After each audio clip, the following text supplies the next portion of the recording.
Hello everyone, welcome to Jets TV here on Jet Central. Please comment, rate, subscribe guys, comment, rate, subscribe, like the videos. This is going to be my week 10 picks video. As usual guys, we only do 5 games for my picks. 4 games is always going to be random teams throughout the week, teams that people request. And then that 5th game is always going to be the Jets game. So again, we're only doing 5 games. Excuse me.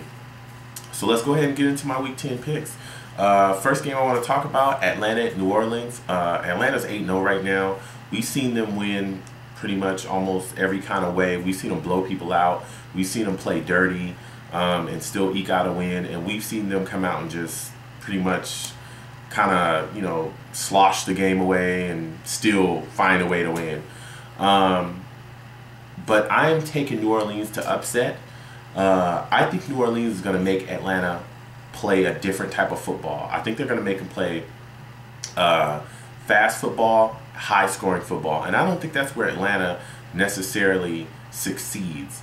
Atlanta struggled against Dallas last week.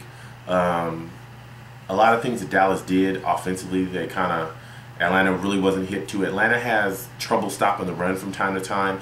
I just think Drew Brees and all those weapons out there in New Orleans, they're going to be able to put up points. I don't know if Atlanta's going to be able to keep up with that, especially with the pressure of being 8-0 as well. I think that kind of weighs on a team. It's kind of like they play not to get beat, and I think when you have that kind of mindset in the NFL, you're definitely going to get beat. And I don't know. I just think New Orleans, especially with Darren Sproles being that wild card in their offense, I just can see New Orleans upsetting them. So again, I'm taking New Orleans. Please comment, guys. Let me know what you guys think about that pick. But again, I'm taking New Orleans to upset Atlanta. Next game I want to talk about, Denver at Carolina. Carolina showed up last week, played pretty well. Cam Newton played pretty well. But I'm taking Denver in this game. I think that Peyton Manning is going to be able to dismantle this Carolina defense, no question. I think defensively, Denver's going to be able to take Cam Newton out of his zone. You got Champ Bailey, you got Jim Leonard, you got a lot of guys back there in that Denver defense that is playing extremely well. They're extremely talented. And I think they're going to make Cam Newton throw into tight holes, tight windows. I don't think they're necessarily going to, let him run around. And I think that Denver has speed on defenses as well. So when Cam starts to run around, they'll be able to catch up with him. So I'm taking Denver in that game. Next game, I want to talk about Dallas at Philadelphia. This game is just... This is like basically, this is a game for the season, because either way it goes, either one of these teams lose this game, it's over. It's over. Season's over. There's no playoffs.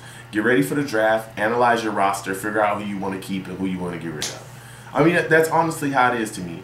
Dallas is not played well. They're a disappointment.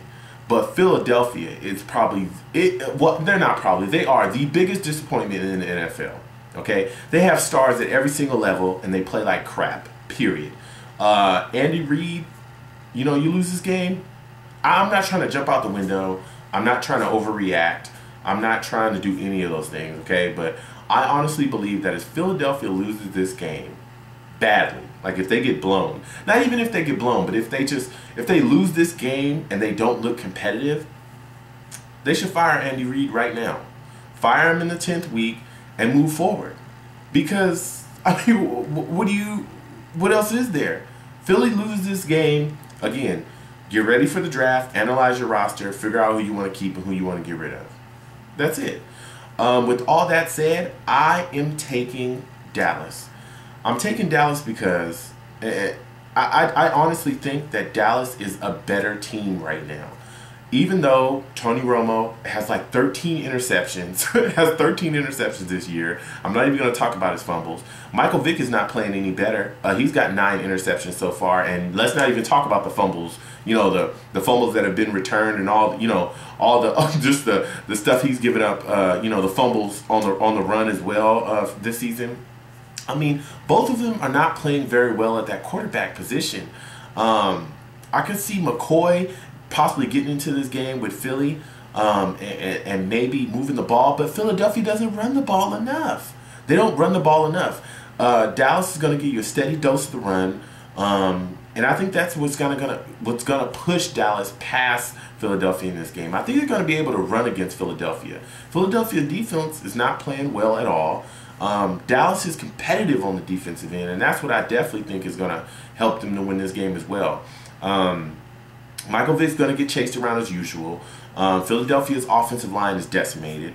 Those receivers, we don't know if they're showing up or not. Does anybody? Where's Jeremy Maclin this year? I mean, is he on the back of a milk carton or what? You know, I'm taking Dallas. I'm taking Dallas, and Philadelphia. Just get ready for next year, man. What a disappointment. Next game I want to talk about Houston and Chicago. I'm taking Chicago in this game. I think Houston is extremely talented. I think they play very well. We've seen them win all type of ways as well, and we've also seen them get blown out in this game this year and come back and have a great game the next week. I think I'm taking Chicago in this game because I think their defense is going to be able to hold Houston. I don't think that Arian Foster is going to be able to get up and get off for 150 yards or whatever against this Chicago Bears defense. I think Matt Schaub is going to have guys in his face 24 hours a day. And Andre Johnson really has not had a good game this entire season.